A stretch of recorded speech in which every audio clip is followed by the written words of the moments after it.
So what I'm going to do right now is I'm going to crunch 1400 years of Islamic history in 5 minutes and make it as exciting as I can possibly make it.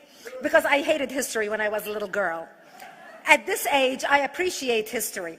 And now I understand why they say those who don't learn from history are doomed to repeat it.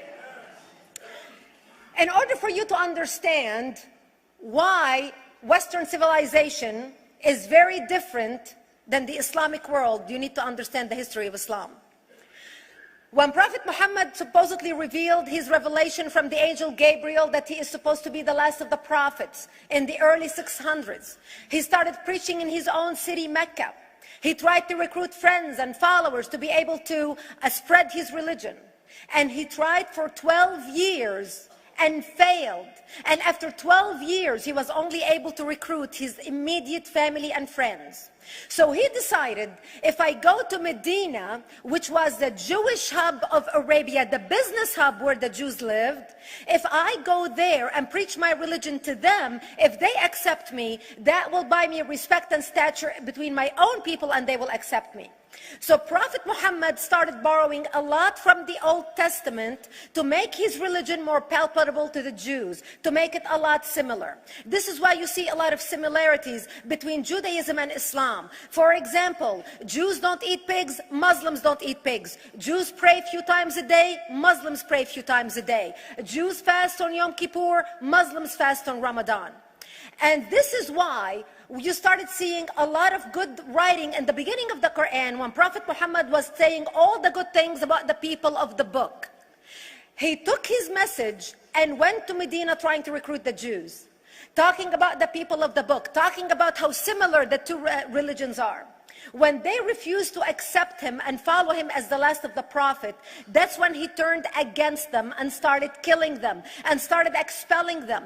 That's when Islam went from a spiritual movement for the first 12 years of Islam into a political movement cloaked in religion after the year of the Hijrah, after Muhammad went to Medina and the Jews did not accept him. He became a military warrior and declared war on them and started expelling them. Jews and Christians became dhimmi, or second-class citizens. They were only allowed to stay alive and not be killed only by paying the jizya or the protection tax. So they had a choice: convert to Islam, or if you want to stay alive, you have to pay the jizya or protection tax, living as dhimmi in the Islamic nation. Christians and Jews could not ring church bells. Jews could not blow the shofar. Christians could not ring church bells. They could not pray publicly. Christians and Jews could not gather together and build new churches or new temples. And the way they paid the jizya or the protection tax was in a monthly ceremony where they would get together downtown and the Jew would kneel on his knee and hand his goods to the mullah, who would take the goods as the price for buying the protection. And in many areas, Jews and Christians were given necklaces to wear as a receipt that they paid their jizya or their protection tax. Jews considered najis under Islam. Najis is bodily fluid. Najis is garbage. Najis is dogs. Najis is dirty. So Christians and Jews were treated as second-class citizens. Islam continued to grow. As Islam grew, more people became dhimmi or second-class citizens. Jews and Christians were given identifiable clothing. The yellow star, which was given to the Jews that most people think is a German invention. It was actually an Islamic invention in the 9th century in Iraq by the second Khalif al-Mutawakkil of Iraq, who invented the yellow star for the Jews to be identified as they walked down the street. Because Jews were considered najis, if a Muslim man or a Jew walked on the same side of the street, the Jew had to cross the other side so the Muslim man can walk, so he's not dirtied by the filth of the Jew. Christians were given the zunnar, the belt, which most of you men are wearing right now. That was an Islamic invention for the Christians. Islam continued to grow. They went all the way to Jerusalem. They conquered Jerusalem. Christians couldn't ring their church bells in Jerusalem. The Pope in Rome in 1090 told the Christians, how could you sit idly by and allow your brethren to suffer like this in the Holy Land? You need to go liberate the Christians. You need to go help the Christians. That's why the Crusaders were launched. The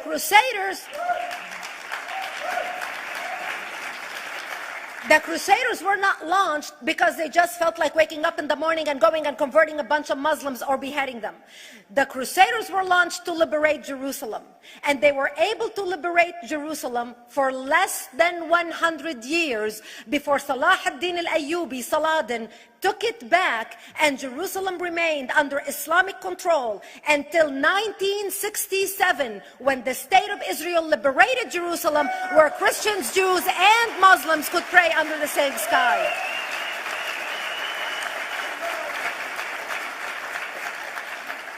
The Crusaders continued fighting Islam, and for 300 years they tried and failed. And by the 1300s, the Crusaders disappeared because they could not win against Islam. Islam continued to expand. They went all the way to Central Europe. They went all the way to China. They went to India. They conquered Spain. They changed the name of Spain from Spain to Andalusia.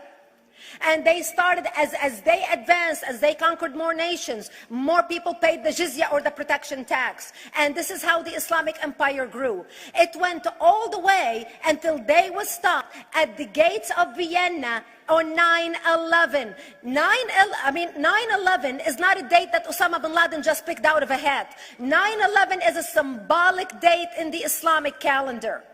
By the 1600s, Islam had covered more of the earth's surface than the Roman Empire did at its peak. Between the 1600s and the 1800s, the Europeans were experiencing the European Industrial Revolution, where the Europeans were able to invent products on factory lines, where they are able to make money and sell products, which gave them the money to build a strong army in order to fight the Muslims. And that's how they were able to stop them at the gates of Vienna on 9/11.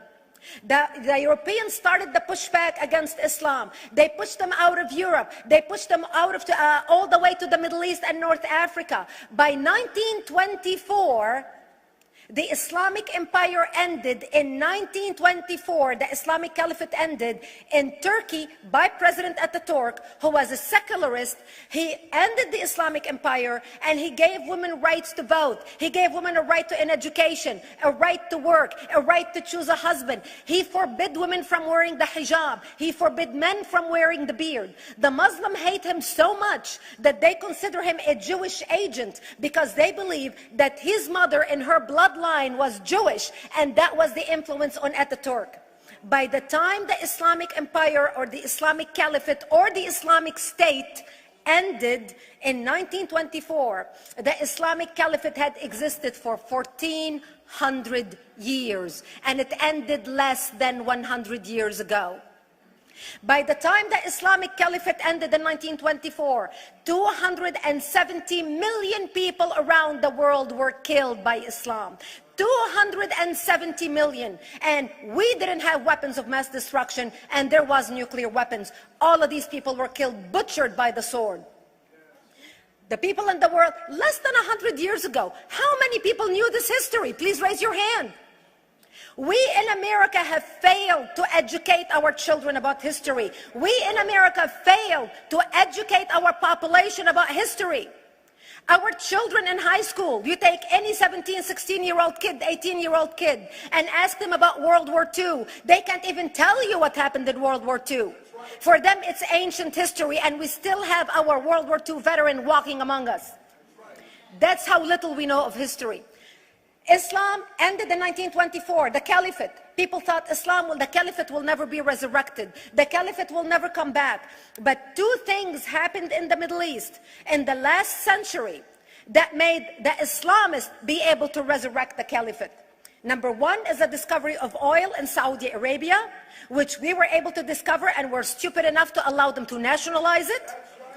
And the number two that happened was Ayatollah Khomeini coming to power in 1979. That gave the Islamists the money and also the spiritual covering in order to explode on the world stage. And people say, oh, well, the Wahhabis exported their Wahhabi radical religion. The Wahhabis are the name of Wahhab. They're not a different sect of Islam. They follow the authentic preaching of Prophet Muhammad, the way Prophet Muhammad lived and practiced his religion. This is why neither you or me or any infidel can step a foot in Mecca, because as far as they're concerned, we are filth. And as infidels, we're not allowed to step a foot, not President Obama and not anybody else. As a matter of fact, Al-Qaeda used to use Saudi Arabia and its success as an excuse to recruit members, as the example to show them how Allah has blessed Saudi Arabia because of the way they adhere to the tenets of Islam. And today we talk about ISIS. ISIS is not a new invention. ISIS resurrected the caliphate that ended less than 100 years ago. Except we are too ignorant and too uninformed to understand what ISIS is doing and why ISIS is succeeding.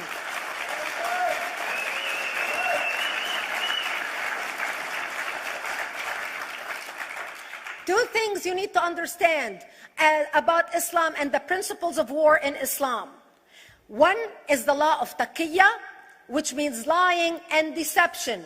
It means that a Muslim man can lay his hand on the Quran and swear that he is telling the truth, knowing that he is lying, but also knowing that the Quran will forgive him because he is advancing the cause of Islam.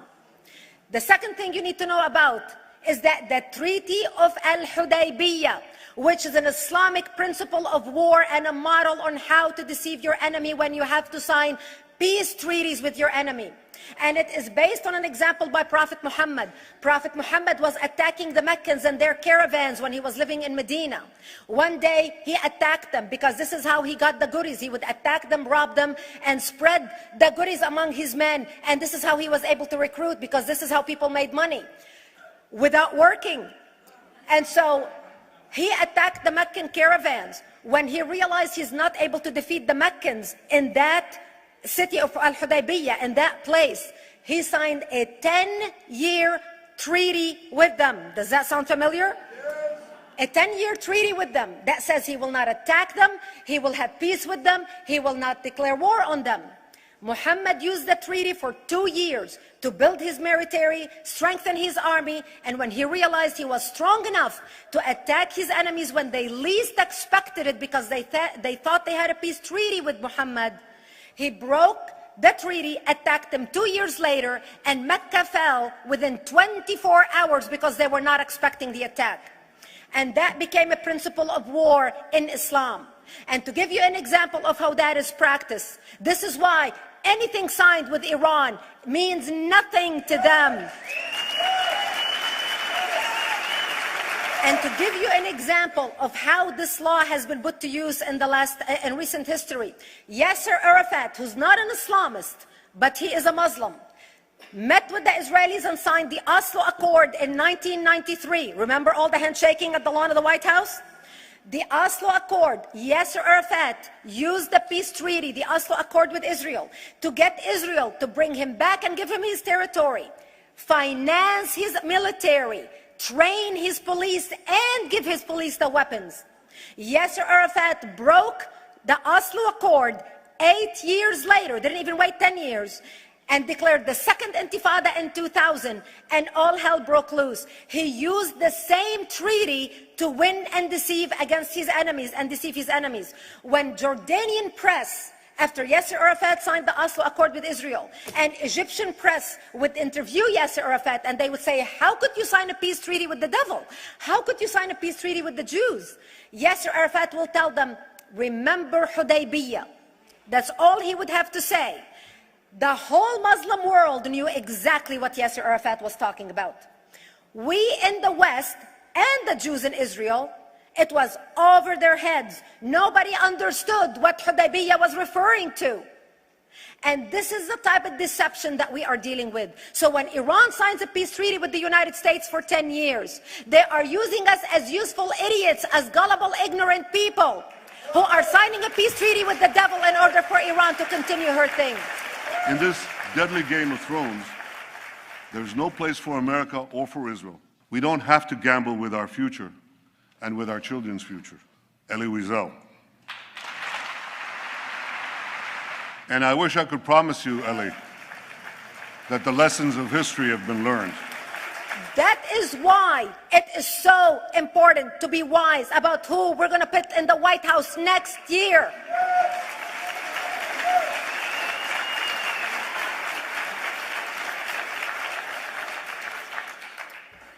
This is why it is very important that whoever we're going to elect next year to office, that the next president be well informed about the history of radical Islam, understand our enemy, understand what ISIS is all about, understand what their end goal is. And this is exactly, people are wondering how come ISIS is having such success recruiting people from all over the world. They exploded all over the world. The Pew Research did a poll, and of course the Pew Research is not Brigitte Gabriel, is not Fox News, is not Tony Perkins. The Pew Research did a poll in 2013 when they went around the world and interviewed Muslims from Islamic countries all over the world. And they asked them two questions. Would you like to have Sharia law as the law of your country? And would you like to see the Islamic Caliphate? And remember, this was in 2013, before ISIS.